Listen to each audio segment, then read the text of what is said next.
this. All right, let's ask this, though. For the people at home who don't understand what all the fuss is about and why this matters, what do you say? The American public deserves to know where influence is being bought and paid for.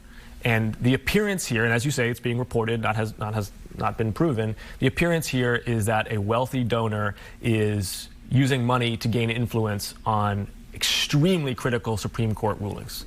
And even the appearance of that is enough to undermine the integrity of the Supreme Court. For that reason, Congress is subject to a significant slate, and I would argue not tight enough, but still a significant slate of ethics rules about donations, about reporting, about with whom you're allowed to interact and on what roles you're allowed to have outside of your congressional role. All of this has been accreted over the last half century to try to give the public some confidence that the people's servants are doing the people's business.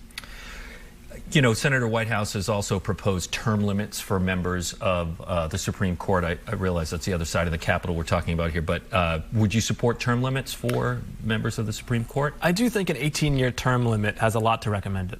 And what about what has been dubbed court, expanding the court?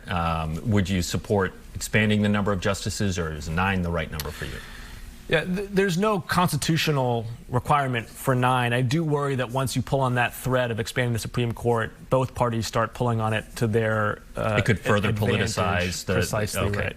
Well, the Supreme Court had a major case, I think it was in 2021, on dealing with guns. It was the Bruen case, and in that one, the court struck down a New York law requiring individuals to show cause or need to get a concealed carry permit. Now, the majority opinion was written by Clarence Thomas, and it upended how courts decide gun cases. It's complicated, and I think it's, for a lot of courts, confusing, but the bottom line is gun laws are getting overturned as a result of the Bruen decision. Couple that with the makeup of the House, and for those who would like to see more firearm regulations, it does not seem there's much hope for them. Would you agree, both from the judicial standpoint and congressional?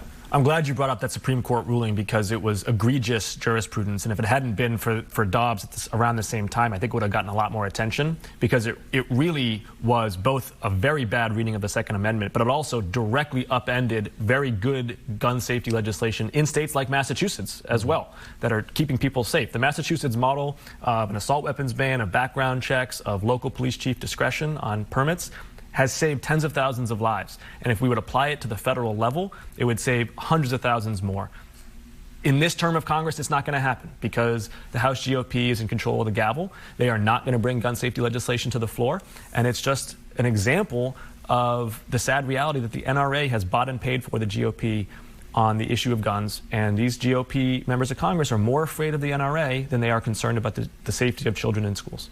All right, we're going to have to go to a break in a minute, but before we do, we don't often get to talk about good news on the show. And as I mentioned at the top of the program, Ted is off this week. In fact, he's off for the next 6 weeks because he's going to be on paternity leave. I'm very sad about that, but I'm happy he's going to be able to spend more time with his daughter, Sam. Speaking of, our sources tell us you and your wife, Michelle, are expecting child number 3.